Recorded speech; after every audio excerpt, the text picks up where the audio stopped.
All right, chapter 23.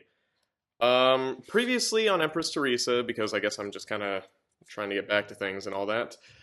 Uh, Sorry, I kind of went through my older chapters real quick. I believe the previous chapter was holy cow, I'm actually out of blank here. Oh yeah, the airport thing. She was driving, like she was flying a plane. Hal somehow thought everybody was kidnapping her, which is why it put everybody to sleep, which I don't really understand because she's been on ships. She's literally been on a carrier where they were going to execute her with the whole Coca-Cola chapter, and Hal did nothing, but now he's reacting, or it's reacting, whichever, to this whole situation. So once again, it's pretty wishy-washy, flip-floppy on how Hal works, and then she ends up landing the plane. They do this weird nonsensical thing where she goes this way, that way. They're like, oh, we'll give her a choice of where to land, which, like I said, if I was a newbie, I didn't know anything about flying a plane, you should never give me a choice. Just, give me step-by-step instructions. I'll do them, land somehow, because, main characters do that, and it's like, oh, you never use the flaps or anything like that. Oh, you've made history, blah, blah, blah, typical character glazing or gushing, whatever the term is. Um, Sorry, my back. I thought that it would be about football because they said something about Theresa playing football with Hal, which I thought would be kind of funny, even if it's nonsensical, but whatever. Let's get on with this. Chapter 3. This one's a little bit on the shorter side, so let's say I'm looking forward to it. A 3-bathroom ranch-style house had been built for us on West Point, less than a mile from headquarters. We could have had a house in the Point's large undeveloped areas, but Steve and I preferred to see some kind of cadet activity from our windows. We were close to the campus. Before I got out of the limousine, I saw my parents running out to meet me. We finally see our parents again after, like, what, since like chapter 1? Oh, yeah. Theresa! Theresa! Yelled my mother with great excitement. Mom! We met and hugged. There were the typical comments of missing each other and how are you? I observed that my mom appeared to be mentally sharp. She was recovered from whatever problem she had a year ago. They don't specify the problem, of course. Just a problem that she recovered from. Dad hugged his daughter in turn. Not me, his daughter, which, I don't know, weird phrase. Dad hugged his daughter in turn, and he and Steve shook hands. We went into the simple 3-bedroom ranch-style house. The furnishings were manufactured items from a chain store. There were no priceless antiques here, like in the Parker Mansion. You like it? Asked Mom. It's nice. I don't have to worry about breaking anything. We settled into updating each other on the latest news. I could not say much that my parents didn't already know from the constant media coverage. Mom filled me in on the latest Sullivan marriages, funerals, and scandals. Doesn't use the Oxford comma there, which I don't have a problem with not using the Oxford comma, but, consistencies, I guess. Next page. Our cross-Atlantic plane flight came up. I learned that President Stinson was called minutes after Hal put everybody into deep sleep. There was a raging controversy about what to do when I got to New York. Some people wanted to lower a telephone on a cable next to the cockpit on the chance that I would figure out how to open the pilot's side window, which can be done at low altitudes. Other people said the telephone would be wildly whipping around in the wind, and I might be knocked out, or I might fall out of the window reaching for the phone. The president said no to this idea. A brave decision on her part. What would she tell people if I crashed? The water landing was almost certain to be a success. The plane was designed to do it, but nobody knew what I was thinking, which could be any number of things. And President Stinson finally decided to let me use the runway rather than leave me in a state of complete panic. It was another gutsy decision on her part. As unbelievable as it may seem, the media speculated that I have contrived this crisis to make myself look like a hero. Ridiculous. What about everything I had already done? The few people who suggested this stupid idea were getting a lot of criticism. I've already been a hero. You know, okay, I see where this is going. Mom announced that she and Dad were returning to the Boston area to be with family and friends. They knew nobody in New York and secretly said they detected no threats. My enemies were not like the mafia who go after families. It was considered safe for the Sullivans to go home, although they would still need bodyguards. You two need your privacy? Mom added. My parents stayed long enough to see the football game. Like the ambassador predicted, it was bigger than the Super Bowl. The whole world was interested in America. Baseball games had empty stadiums as people stayed home to watch the Special Army Navy games. There was no period in there. 4th of July parades were canceled. All networks were free to televise it, and they did. Well, really. What other programming did they have for the 4th of July on a Thursday afternoon? It was an unusual game. First of all, nobody wanted to see the game won by field goals and extra points. It was agreed that scoring would be by touchdowns only. Okay, so she didn't partake in the football thing, the kind of weirdly entertaining thing I almost actually looked forward to, but whatever. Films of my practice with the Ronald Reagan sailors on Mr. Parker's estate had been shown, and people thought no team could beat my super accurate throwing arm. Oh, so it did happen, just off screen. We didn't get to see any of it. That's brilliant. Throwing arm. Coaches spoke differently. They said the world's best quarterback couldn't win if he had lousy receivers. And both Army and Navy teams would be made up of amateurs, not regular Academy team players. The newspaper had a shameless headline: Can cute quarterback coordinate chaotic club? It's okay, it's framed like a question. I don't understand. Can cute quarterback coordinate chaotic club? Okay. It's in title case, so I didn't know how much of that was like a sentence or whatever. Coaches cautiously, crowd convinced. Crazy, cacophonious comments, crackhead, corny crap. That's actually kind of funny. All right, congratulations, Bouton. You actually entertained me here. There was no one more interesting in the usual procedures. Nobody wanted to see an embarrassing fiasco of amateurs tripping over each other. The two academies agreed that they could have their regular teams at the sidelines coaching the amateur players. The effect was that every player had his own next page, personal coach who knew all the fine points of that particular position. It was the rednecks versus the cream of society, the underdogs versus the elite. The Navy's Ronald Reagan team was drawn from all walks of life, but they had my throwing arm. The Army team was all disciplined cadets, but their quarterbacks couldn't hit a stop sign at 50 yards like I could. Who had the advantage? Army won 48 to 36. Oh well, at least people could see the game wasn't rigged to let me win. So we were living on West Point. Colonel Palin, came by and invited us to eat with the cadet corps anytime we wanted. The 4,000 cadets ate in a large mess hall. The seniors constantly pumped the underclassmen with technical questions while they ate. There was plenty of noise. Steve and I dropped by for lunch or dinner almost every day. When we did, the brass would allow the cadets to walk over to us after eating and getting to know us. Everybody wanted my autograph. Eventually, they all got it. After my parents left for Massachusetts, we drove to New York City, which neither of us had ever seen. We were followed by a car filled with security people. In spite of this trip being kept secret, the paparazzi, ever vigilant at West Point's gate, spotted us and followed. There was an agreement among these parasites that information about celebrities' movements are to be shared to allow every photographer a chance to make a living. And so, when we arrived at my office building off Central Park, There was already a crowd of hundreds of people. We got out of the car, protected by security people. The photographers and reporters carrying microphones crowded near. They shouted for attention. We ignored them totally.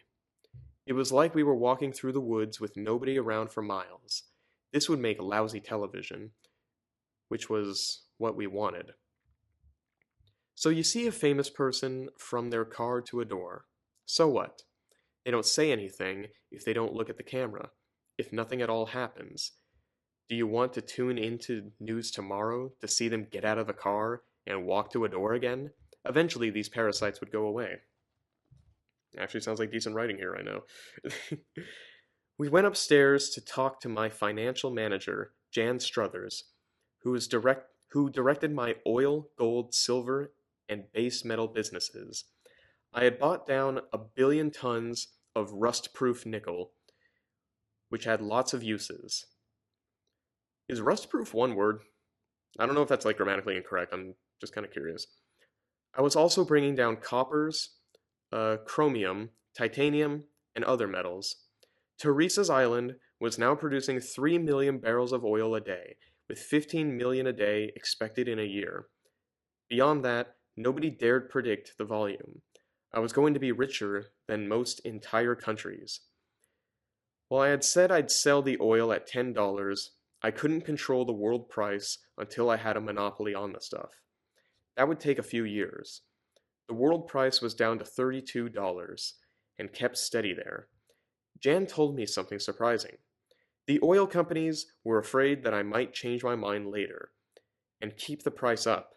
To lock in the $10 price, they were offering me advance payments at the $10 level for 54 billion barrels, a 2-year world supply.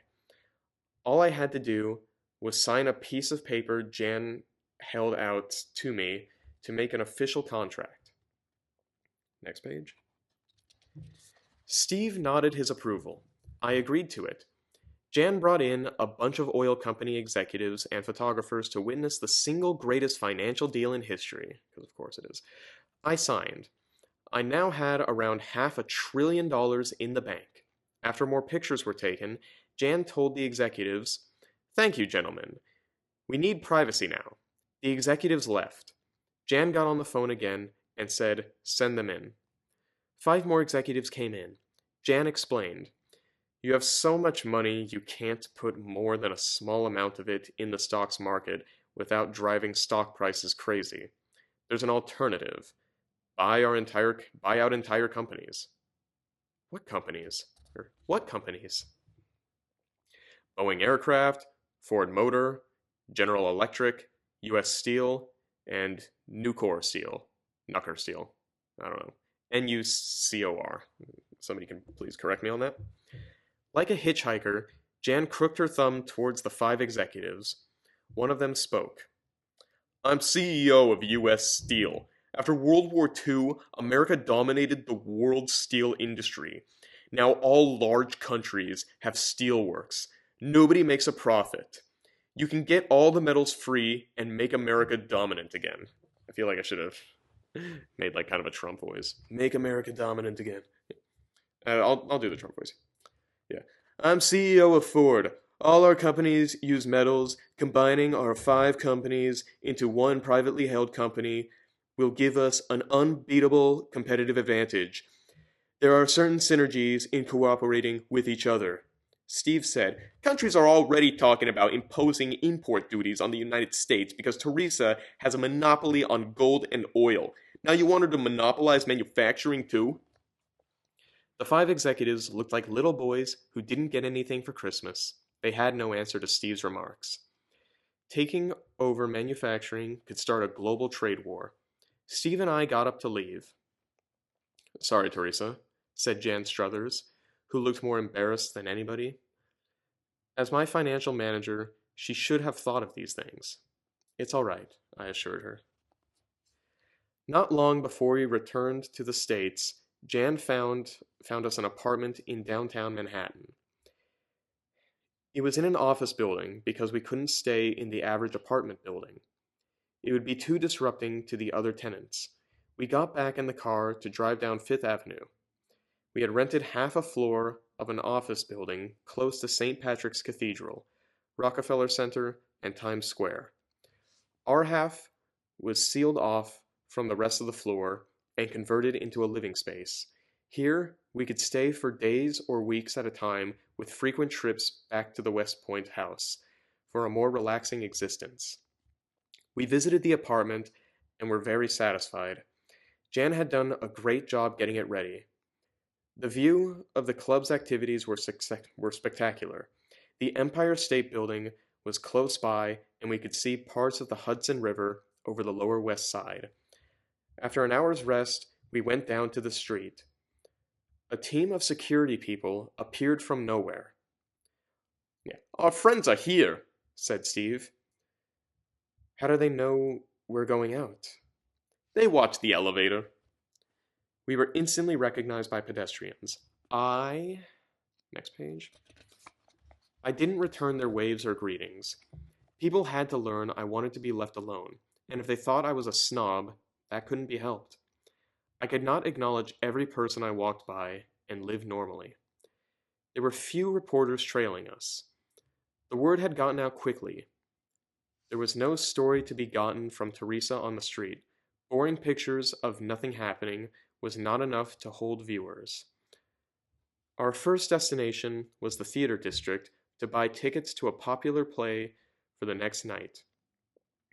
Then we curved around to get opera tickets at the Met for the night after that. Tonight, we would just hang around in the apartment and cruise the local television stations to get acquainted with the city. On the fifth day in New York, we went downstairs to walk to a new restaurant written up in the New York Times. Just outside our front door was an unusual group of people. They were 10 Asian men who looked to be in their 20s, although it was hard to tell. When they saw me, they immediately started crying and lamenting. Here we go. They held pictures of me, put their hands out, and begged for something. I couldn't tell what they wanted. They spoke in some Asiatic language. Is that a term? Maybe I'm just ignorant. That's interesting. I usually think Asian language, but okay. Normally, I ignored all people on the street, no matter what they said or shouted. This time, I stopped and stared at them. Their crying, lamenting, and begging was painful to see. We had never seen anything like it. "Let's move on," Steve said, and we walked away. The crying Asian men stayed behind. After dinner at the restaurant, we took in a movie and returned to the apartment. The Asian men were still there and went into the same crying and begging routine. I was moved. What the heck do they want? "Forget it. You help them, and we'll have 1,000,000 beggars at the door." I knew Steve was right, but these men were so pitiable. They were either very desperate or really great actors. The next morning, we set out for breakfast to be followed by further touring of the city. Again, the 10 Asian men were outside the door and went into their begging routine as soon as they saw us. They had to be really desperate. Sorry, kids playing outside. As we moved 100 feet away, I looked back to see the men still at it. I motioned to one of the security people tailing us. He came over. "Find out who those men are," I said. I ate my breakfast in silence. My mood was depressed after seeing the begging Asians.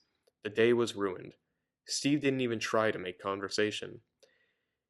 We went on to the Metropolitan Museum to get more sophisticated, but our hearts weren't in it. So we headed back to the apartment. The Asians were there again and went into their crying, lamenting, begging routine. This time, there was an 11th Asian man who stood by calmly. A government security man had been waiting near the door and approached me. "They're North Koreans who escaped their country. That quiet guy is South Korean. He can speak English." If they're crying all the time, you'd think that they'd get a grip at some point, but whatever. "Call him over." The quiet Asian man was motioned to come over to me. He said, "Please, Miss Theresa, see this tape? and you will know, and you will know how they suffer. He handed me a videotape. I'll look at it. We went upstairs to put the tape in a VCR. They still use, whatever, never mind, different countries, it's fine. It was a documentary for a PBS channel. It began with an amazing sight. Millions of North Koreans were lined up on the sidewalk of some huge boulevard. The off-screen commentator, I can't read, who spoke in English, said the leader of North Korea had just died, and his body was being carried down the boulevard in a convoy of army trucks. Sorry, before I continue reading, I don't remember. Does this book actually take place in a specific year? Because if so, I'd be kind of curious if this is like a real leader they're referring to, but I don't know. Where was it? In army trucks. The people along the streets were crying and lamenting exactly like the 10 men outside our office building. The man panned down the sidewalk filled with these millions of crying North Koreans for what seemed like miles. They all behaved the same way without exception. It was unbelievable.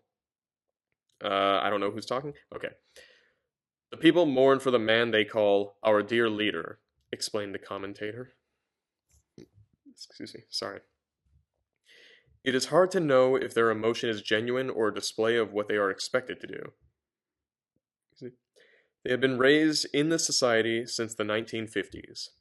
There was no end to the hysterical North Koreans. This was personally cult worship carried to ridiculous extremes. There had never been anything like this elsewhere. I mean, I could almost understand this because this. I don't know if this is like the time with because I've heard stories about people like how like Kim Jong Un like kind of convinced the people that he could like read their minds and that he was like born under a rainbow and some sort of savior, and I don't know if this is like actually a part of that kind of mind game where they're like conditioned to think this way or something. I'm probably just reading into this too much, like assuming that it's being smarter than it actually is. I've never seen anything like it. Ridiculous extremes. There had never been anything like this elsewhere. The scene changed to a hospital where patients were asked why they wanted to be cured of their illnesses. Every one of them said they wanted to see our dear leader. Now, this could not be the real reason they wanted to be cured, because most of them were surrounded by family, but they knew to give the politically correct answer. Oh, this might actually play into that. Norman's actually doing smart writing? Question mark. The scene switched to a small apartment. The French team of the lack of commas make me have to assume that there's commas where there aren't sometimes, and it really messes up my flow. The scene switched to a small apartment the French team of reporters visited. A young family lived there with the grandparents. The commentator explains that a speaker blared out government propaganda 24 hours a day. The volume could be turned down, but not entirely shut off. The French team intervenes the North Korean family. No matter what the subject, the family managed to get in some kind of praise for our dear leader. The main terror weapon in North Korea was a system of prison camps. The government denied they existed, but satellite images clearly showed them. Anybody who is suspected of the slightest lack of loyalty was sent to a prison camp along with all his family for life. In another scene, a young North Korean who was one of the few people who had escaped one of these camps was interviewed in the safety of the South. Hold on. Sorry, my legs. I have to find a better sitting position. With his family for life. Sent to prison. Two people had escaped. One of these camps was interviewed with the safety. I kind of forgot where I was. My leg was in so much pain. Sent to a prison camp along with family for life. In another scene, a young North Korean who was one of the few people who had escaped one of these camps was interviewed for the safety of the South. He told his story. I can't do like an Asian accent here, so like whatever. I'll try. My father made a remark to a neighborhood that could be interrupted as disroyal. The neighbor reported it. My family. I'm gonna stop. My family was executed, and my mother, sister, and myself were sent to the prison camp. I was an infant. When I was 20, my mother and sister told me they planned an escape. This was against the camp rules. You don't say. Escaping is against... I knew nothing except the rules. I reported my mother and sister to a guard. He brought me to the interrogation room and tortured me with fire. He did this to tell his superior he had tortured the information out of me. I was forced to watch my mother and sister being hanged. Soon after... Next page. A guard who had been at the camp only a month came to me. He had an escape plan and needed my help. I agreed. We escaped and made it to South Korea. I will not tell you how we did it. This guard said when he arrived at the camp, he was forced to beat prisoners for a day to turn him into a beast. When the guards were sent to the prison camps, they were turned into animals. I was shocked into immobility. I had never imagined there could be such a society among human beings. It was the devil's playground. What could I do? Should I do anything? As always, my conscience prodded me to do something if I could. I stood up. We have to do something about this. Let's go see them. Steve followed me back down to the street. The unhappy Koreans were still there. I walked up to the South Korean. I will do everything I can for your people. The man translated, and the 10 North Koreans showed body language signs that they were grateful. I went to each of them to shake their hands. One by one, I was affected by the emotions myself. I was nearly crying. I returned to the apartment and grabbed the phone to dial 0 for the operator. My mood had changed in the elevator. I was ready for a fight. This is Theresa Hartley. Get me the New York Times. Moments passed. Clearly the operator wasn't putting me through to some answering service. Finally, somebody answered. John Maxwell, Editor-in-Chief. How may I help you, Mrs. Hartley? Steve smiled. He could imagine 100 reporters gathered around the editor's desk. I don't know who's talking here. I just found out what's going on in North Korea. Send me information about what's happening there. I'm at the 5th Avenue apartment. Will do so. Will you speak to a reporter? No. This business has to be secret. Can the right hand of God do something in North Korea? Oh no. God has to let evil men do what they want. I don't. Goodbye, sir. And again with the goodbye spelling, this time with a space. Okay. I'm gonna get back to that in a moment. This is the last paragraph. What permitted me to mess around with North Korea? I didn't want anything for myself. Prime Minister Blair told me half of literature shows that desire and hate go together. Somebody goes after something, can't get it by legitimate means, and turns evil. That wouldn't happen to me. I didn't want anything I didn't already have. Like chipmunks. Alright, let's see. That's the end of that. Oh, wait. I don't want to close that yet. I need to circle back to that previous chapter. Here's the funny thing. That chapter was dangerously close to coming off as, like decent writing, is what I'm saying. Like, an actual conflict, Theresa's moved by a genuine crisis going on. She's just like, I have to help these people, Actually kind of sounds heroic. Problem is, God has to let evil men do what they want. I don't. Goodbye, sir. The way that's worded is so self-righteous. Like, I'm better than God because I'm preventing evil from happening. Like, she couldn't have just worded that in a way that's like, I don't know, like, this is, like, God gave me these powers, and I'm going to, like, this is my test, or, perhaps he is testing me to carry out his will, and, I'll do it with his guidance, or something like that. I don't know, but that was a very nice, short, sweet chapter, and I say nice just because of how short it was, and, let's see, the next one I assume is, oh wow, next one's also pretty short, but, yeah, that was a surprisingly kind of abrupt chapter. I didn't expect it to be going by that fast. It was, like, only a half hour long so far. Yeah, I guess I'll just go into scripture of the day. I don't even have much to talk about. I'll be back. Alright, so to go into that kind of theme that she was talking about with saying like, oh, God allows evil to happen, but I don't, and how I said that was a pretty poor opportunity, or a missed opportunity, sorry, I should say, that she could have just acknowledged that God does use people, that there are times where God chooses you, like you don't to do these things in His name. Like, for example, Moses, for all intents and purposes, he had every reason to have not been a Christian. He was born in Egypt. He was, he enslaved his people, all that stuff. But in spite of all of that, God still chose him, even though, like I said, he had like every reason to have not become a believer of God. So I'm going to be reading a classic one. This is a classic piece of scripture. It's Ephesians chapter 2, verses 8 through 10.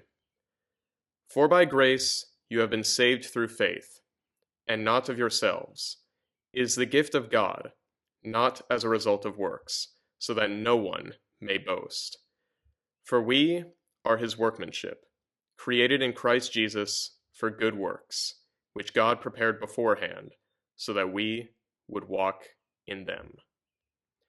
That's from the New American Standard Bible, the 1995 version, the original one, because I'm kind of an old as gold kind of guy, not the whole gender inclusive language or whatever else the new version has. I'm glad that the old one's still available. There's a footnote, by the way, for anybody that's kind of into that stuff, like I can kind of be sometimes.